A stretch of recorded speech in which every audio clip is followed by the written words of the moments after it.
প্রিয় মা, কেমন আছো ওই মাটির ঘরে?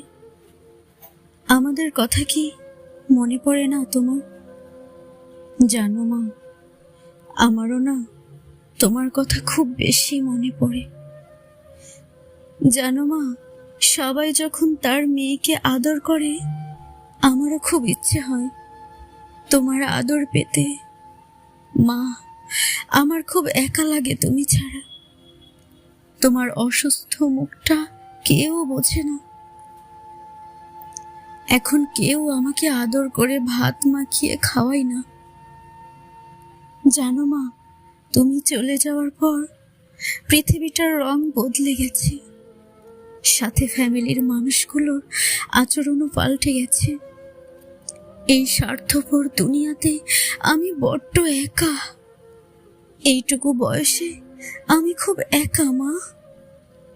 প্রতিটা মুহূর্তে মনে হয়, ইস, আমার মা যদি আবার ফিরতো। যে কোনো কিছুর বিনিময়ে মা, যেখানেই থাকো ভালো থেকো। ওপারে গেলে তোমার কাছে সব নালিশ করব। ভালো থেকো মা। ইতি তোমার আদরের সন্তান।